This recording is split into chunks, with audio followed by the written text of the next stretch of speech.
Geraldine Jamieson.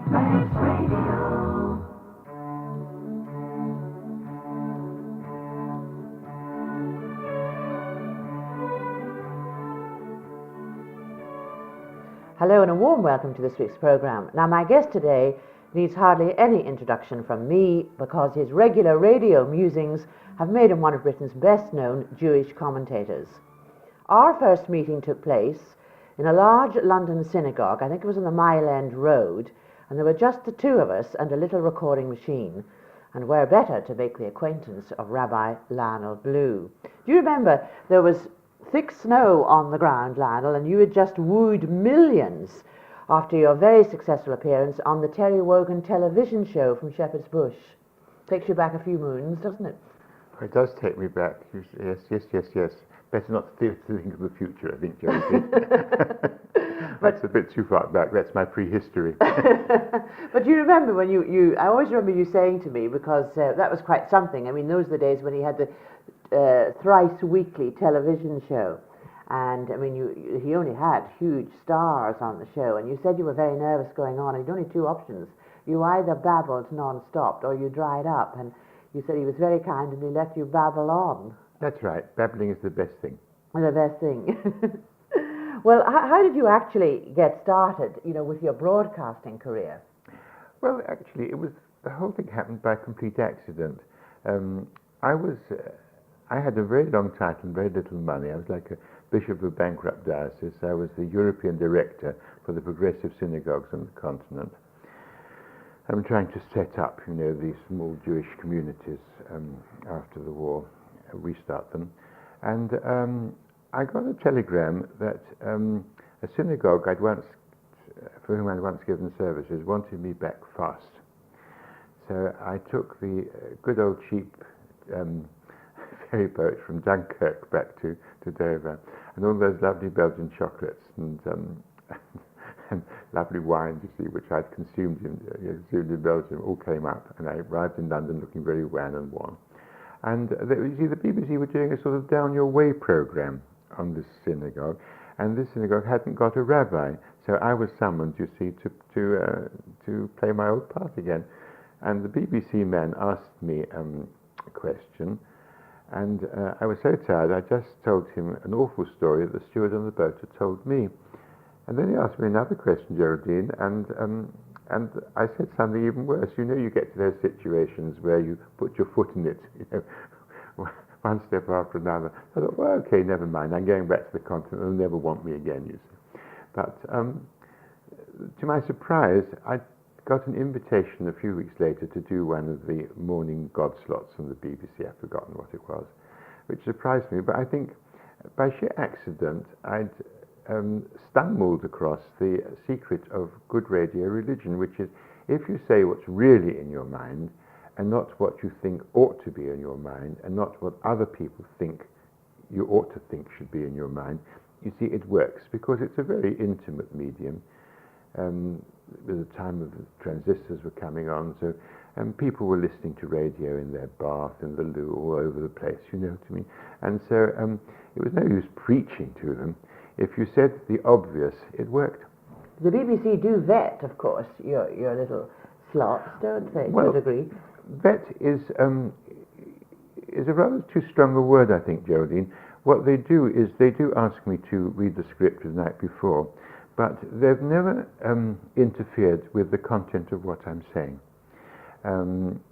What they have done is they're very, very interested in the time that I'm saying it, because the greatest sin on earth when you're in the BBC is neither murder nor adultery, nor coveting your neighbour's ox nor his ass, which I have never done. It is delaying the 8 o'clock news. That is unforgivable. And so that is the law, literally. Yes, but then they also quite good. They point out to me, look, Lionel, an election's coming, and you've got to be careful that that without realizing it, you don't say something for one party or against another. So they point out things to me which, I haven't seen. At first, did you have to adjust perhaps what you were going to say, that when you realized you would be talking to people with religions of so many varying types, and maybe people without a religion at all, or any faith? Yes, I did actually, because it didn't take me too long, but I quickly realized that you can't use scriptures in the normal sense. You can't say the scriptures say, or the prophets say, or some old rabbi so-and-so said, because they don't, for many people, perhaps most of them, they don't have scriptures. Scriptures are just old books. So you either don't share the same scriptures, or they don't have any.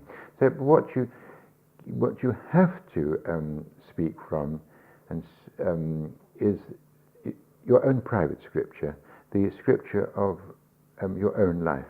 Somehow one's own religious experience seems to make sense to other people, though of course they can interpret it how they wish. And I think one of the things I wanted is not to do PR for my own religious lot. I think that's neither the time nor place. I think it's to help people really work out the scriptures of their own life. Now, you brought out your autobiography earlier this year in Yeah. March, and it's entitled My Affair with Christianity. But you were actually brought up for the first 5 years of your life in the East End of London by your grandmother, who was, of course, Yiddish. I mean, they spoke Yiddish and Jewish, because your mother, I think, had some blood disorder. Yes, she was ill in the right. hospital. Yes, so your grandmother really took over. Yeah. So surely, I mean, those are the very formative years. You surely must have had a tremendously strong Jewish faith. I mean, ground into you. And it has survived, because that's why I'm a rabbi now. I would never have become a rabbi without it. My grandmother taught me an awful lot of superstitions and an awful lot of folklore, that carrots will make you see in the dark, and that garlics are good against vampires, which must be true, because we never suffered from any. And but also she did teach me cooking and kindness, and those I've never forgotten. Yeah. But I got a shock at the age of 5, because I was a rather beady-eyed youngster, and my grandmother had assured me that if you prayed for something good with all your might, which would benefit others, then it was bound to happen, and that the cosmos would go, of course, because of my little prayers. Well, I prayed for the speedy demise of Adolf Hitler and Sir Oswald Mosley, and 2 weeks later I was astonished that their pictures were in the daily paper, flourishing like the bay tree. So after that, I decided really that my grandmother's juju just didn't work, and I would follow my mother's stepbrother, and I'd march with the Reds instead. He was a Marxist. Oh yes, yeah. And a lot of Marxism then entered my life. So I went up to Oxford. I think trying to study revolution, really, but it was at Oxford, really, where you were reading history at Balliol College, there, where really you began a flirtation with Christianity. And at one stage, I mean, you really nearly gave up your roots and decided that you would become a Christian. I think you telephoned, you wrote to your mother and told her this amazing news, and she didn't mince her words and said you'd commit suicide if you ever took that terrible step. And not just she would commit suicide, but my father would commit suicide. At least he'd murder him if he didn't. And she was going to blame you entirely for the consequences. Yes, well, emotional blackmail is a very common thing in Jewish families. But I often wonder if she would have. I don't think so, because I think she was a survivor type, really. But you tried to blackmail her, because all Jewish mothers, of course, love success for their sons in particular. And you said, well, look, I'm going to be a Christian monk, and I'll be a bishop very quickly, and that would be tremendous, step up the ladder. But even that didn't do, of course. Well, yes, there's a very old Jewish joke in which a Jewish woman is talking to an Irish Catholic woman, and the Irish Catholic woman said, my son is going to become a priest. And the Jewish woman said, so what's a priest? And he said, he might become a bishop. So what's a bishop? Said, he might become the Pope. So what's the Pope? What do you expect him to be? Jesus Christ himself? Well, one of our boys made it. What appealed to you about Christianity when you were at Oxford, though, seriously? Well, I was in a very, very bad way. I was on the edge of a very, very bad breakdown. I was gay and I didn't know how to deal with it. I didn't even really know there were many gay people in the world besides me. Every time I tried to talk about it, I got slung out. I tried to talk about it to a Jewish rabbi, threw me out, and then to a Christian clergyman who got so embarrassed that I put the man out of his misery and changed the subject. It was, and also, I don't know what, I think I'd had too many changes in the course of my life, and I was thoroughly disoriented. So I had a very good brain, but I'd lost my soul and I'd lost my body. And I'd ceased to believe in Marxism. I was already aware of the swindle that was going on among the Stalinists, quite early in the late 40s. And I literally fell into a Quaker meeting by sheer chance. I was just sheltering from the rain, and got into a Quaker meeting for farmers. I thought, what's a Yiddish boy like me doing in a place like this? But something happened. I think that Christianity gave me three things, Geraldine, which were very, very important. One, it turned things inside out for me.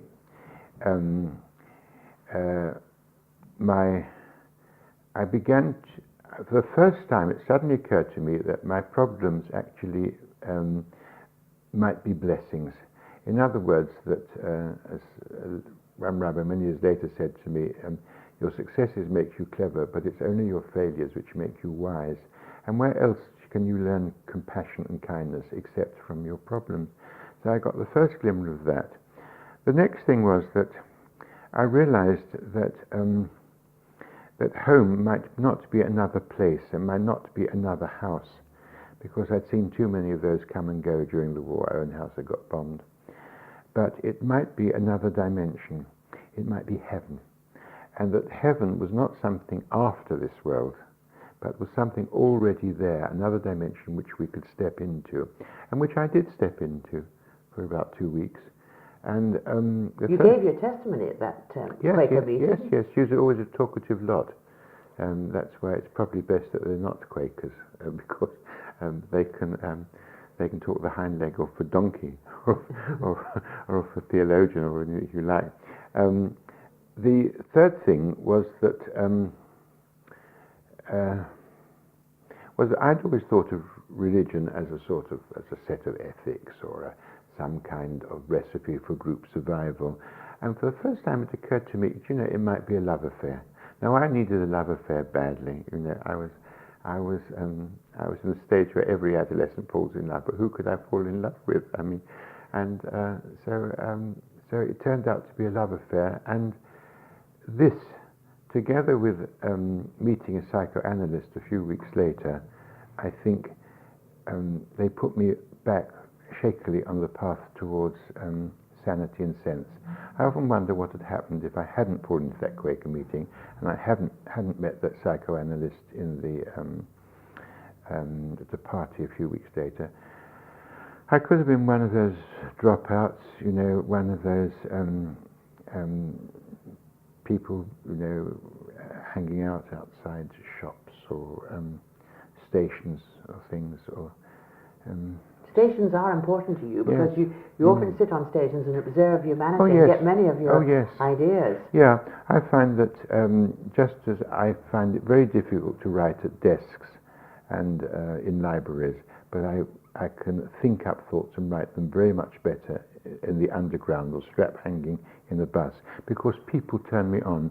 I like people and I like watching them, and sometimes when a synagogue service has gone completely dead for me, I've done my best and it seems to work for the congregation, but I think to myself, now what on earth have I done?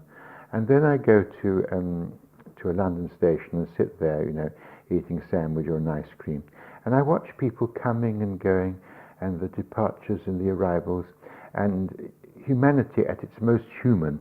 And I watch the beggars, and I watch the students, and that's when God seems to come very, very close to me. You talk about in your book, and I've heard you also say that you question very much the power of prayer, because if God was moved by the power of prayer, surely he would have helped all those Jews who suffered at the Holocaust. Yes, that is true. I think it's a thing that lots of Jewish youngsters feel when you think of all those wagon loads of misery going to the concentration camps, and the prayers that must have been said of them, which must have been the sincerest in the world, and they weren't answered in any way that we understand. Then the business of asking God to change the universe just to suit your little convenience is just not on. But prayer does have effects, but it is not in that way. Prayer, as I said before, Geraldine, it turns your problems inside out. You begin to see that there is a hidden blessing in your situation which you might not have seen before or might not even want, and that there are creative possibilities in it which you might not have seen before. I mean, rather like, now it's not usual for a Yiddish boy or Yiddish rabbi to talk about John of the Cross, is it? But I'm going to. I mean, because actually that thought comes up in all religions, and it comes up in Judaism too, that faith is really looking into a black hole and knowing that somewhere in it there is a light. It's when you're really up against it in life, leaning upon nothing, and that nothing seems to support you. Or coming to a blank wall, but knowing that somewhere in the blank wall there is a door, especially for you, if you just be patient and find it. And I think that's what prayer is about for me. If it means magic, and that's what lots of people want, is magic, which means various ways of manipulating the universe to suit your convenience, then I think that is that's a con. It doesn't work. I agree with everything you say there, but coming back to that Holocaust, I mean, what creativity was there going to be out of all those little children in particular in those wagon loads of death? Where is the answer to that? It's almost impossible. There's no point in trying to pretend that to find to say, well, it's all worthwhile because it for all the it wasn't. For the vast majority of people, it was senseless. Is religion a bit of a safety valve, do you think? You know, because we all have to have something. We have to believe that there is an afterlife. You don't really call it heaven. You call it a place where time and space no longer matters. Well, time and space die with us, but there is a beyond life, and we can taste it already in this world. You don't have to wait for heaven. You can make heaven happen if you do something for heaven's sake. And you know, like this woman I met in the supermarket. In the park, and she told me about something that happened in the supermarket. The woman in front of her got all the credit cards muddled up, Geraldine, and the girl at the cash desk was having hysterics, and the macho male behind her was butting her in the backside with his trolley because he was so angry. And she was just about to get angry too and tell them all what she thought of them, when suddenly she burst into laughter, and she sorted out the woman's cards in front of her, pacified the checkout girl, and she said, I even waggled my bum about a bit so the mighty male behind me could have a better target for his trolley. And she said, what was that? So I said, well, that's a moment of grace, darling. That's when heaven becomes very close to you. But you have kept your ties with Christianity, because I know you very much like to go away at weekends and so on, and go and cook in Roman Catholic convents for the nuns. It gives them a bit of a break. Well, not so much nuns. Yes, I have cooked for nuns, but I've also cooked for friars and monks. And I do go away to a Carmelite priory because I get loads of two things which are very rare in the Jewish world, which is silence and privacy, because Jews are not a silent lot, they talk. And I go away to be silent in company, and that's when my inner conversation, can work. I can't take too much of it. I mean, 2 days in Priory is enough, and I want to beetle back to London as fast as I can. Well, I mean, if you do cook for them, are you cooking Jewish food? Well, I did cook Jewish food, yes, and they like the since most of them came from Ireland, that they liked Jewish potato cakes, very much, because they were a different form, of the potato cakes in Ireland. They were very, very interested. One day, I must admit, I cheated. I couldn't help it. It was during Lent, and they were telling you had to produce rather poor fare, and I asked what I was supposed to do, and they sort of said, well, thinking, sort of rice pudding and all this sort of thing. So I thought to myself, my God, I'm going to make you a rice pudding, Lenten rice pudding. You'll never forget, and of course you will. So I made riz à l'impératrice, rice according to the liking of the Empress Eugénie. You boil the rice in water a bit, then you mix it with milk, cream, yolks of eggs, crystallized fruits, brandy, pistachio nuts. Well, it was technically in the limit. There was no meat in it. Left. There was none. What was the effect like? Well, you couldn't tell me, dear, because after all, in Lent, everything has to be a bit dust and ashes, and the last thing that you can say is, oh, this is lovely, Rabbi Blue or Lionel. Can I have another 2 portions? I mean, you can't do that sort of thing. But I passed it around all the time, and it all got eaten. One of the brides did say it was a little bit rich, Lionel. It was a little bit rich. It certainly was. British understatement.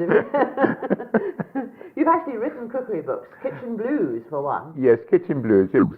I used to be a cook on a boat, you see. I used to go sailing, and I have very little sense of balance and very little sense of direction, because I didn't go to the right schools, you see, for that sort of thing. But I have a sort of phlegmatic way of being able to cook a stew in a gale, and I don't get sick into it, and I don't mind if everybody says, all hands on board, and somebody puts their wellies in my stew. I just pick out the bits and reboil it again. Mind you, I must admit, I very rarely taste it. I usually had bananas when I was on passage, but they seem to like it. And if you can cook in a swaying little galley in the middle of a storm in the North Sea, I think probably the Irish Sea is worse, but I've never sailed here. But then I think you're not doing too badly. But you have to improvise. I mean, for example, we staggered across the North Sea once, and it was the most violent gale. I never thought we'd get through. We finally limped into a little Danish harbour, and the people in the boat next door very kindly said, "Oh, that we'll make you supper now, and sort of don't think of it." And it was very nice. And I said, "Oh, you must come over to our boat tomorrow night." Well, what does the owner of this boat happen to be? He happens to be the owner of one of the greatest and most prestigious gourmet restaurants in Denmark. So what do I have to do? So all we had was some canned meat pies and goodness knows some canned sort of thing. But we did have a 10-litre bottle of gin, which the Dutch authorities, hand out to the fishing boats. So we took 2 of us to pour out a jug, and everything went up in flames. Everything was flambé. I flambéed the baked beans. I flambéed and the view they got of English cooking, I just do not know. But it was a sheet of flame. I nearly set a light to the yacht. But it was certainly different. I always remember John Tovey saying to me, actually, when in diffs cooking, Geraldine, throw in more cream and a lot more alcohol, and people won't realize what it is that they're trying to eat. You disguise it so much. But you have a wonderful surname, of course, which I notice that you've used to the full. You've written many books: Blue Horizons, Bolts from the Blue, The Little Blue Book of Prayer, and so on. It's a concoction, Blue. The family name was originally Bluestein, which is not Bluestone, so I've been told, but the name of a Yiddish name of a Jewish woman in Eastern Europe. And but my parents could never leave well alone, and to help me, though they embarrassed me out of my wits, they sent a letter to my form master, who announced one day to my class that I have received a letter from Mrs. Blue. and her son Lionel Bluestein is no longer to be known by you as Lionel Bluestein, but Lionel Blue. Well, that finished me for 2 years in my class. And what is more, you see, they had wanted an ordinary English name, now with like, brown, white, green, all that sort of thing. And my parents were totally incompetent. They had chosen the one colour for which there is no normal English name. So I think, we are one of the few blues in the prayer book, and they left me with a name even more singular than the one that we dropped. The title Blue Heaven intrigues me. I mean, it'd be a great title for a pop song, that really, I think, but I mean, Blue Heaven, I mean, it doesn't give much of an impression of heaven, does it? Blue Heaven? Well, Blue Heaven, actually we tried once at Oxford, I remember, to try and concoct a meal in which all the ingredients were blue, just to see how far colour, we'd heard that people were making experiments, how far colour affected things. It was extremely odd trying to eat blue swede and blue potatoes with blue gravy. I honestly don't recommend it. No, I mean, the dye might not be, it could be poisonous or something. Oh no, it's vegetable dye. You can buy these dyes quite easily. But the colour is there is very, very little blue in the way of food. On the other hand, there's nice things like the blues. And there was some characters in old films called Blue, Monty Blue, and goodness, all that sort of thing. I think you'd be an ideal person, I must say, for a television series on cookery. I know you did a television series in Channel 4, but that wasn't about cooking. That was in search of Holy England. Yes, but you see, I have to say straight away, I am no Delia Smith. I throw things together, and I also use all those lovely semi-cooked, semi-prepared stuff from the supermarket. And I think that is the art of cooking these days. It is, who on earth is going to make puff pastry? And what you do is, it's the art really of gassing up the semi-prepared stuff from supermarkets. So if I'd be very prepared to do that, but to be honest. But to be honest about it, you see, the microwave has made a real revolution. And the days when my grandma would spend the whole of her life, in the kitchen trying to make spaghetti with an axe, and succeeding, and with a few clean rags around to staunch the blood if she hit an artery. You see, and those days have gone. Well, on that note, I must say it's marvellous to meet my guest again. And a little different from the thick snow outside the Mile End Road Synagogue in London. Oh, it's much lovely nicer here. Sunshine here in the Isle of Man. Thank you so much for being such a superb guest. And this has been your first visit to the island. I hope we can entice you back. Oh, I'd love to be back. I really like it. I hadn't expected it to be so green and so lush. The vegetation of it. Rabbi Lionel Blue, OBE. Thank you so much. God bless. Bye bye, dear.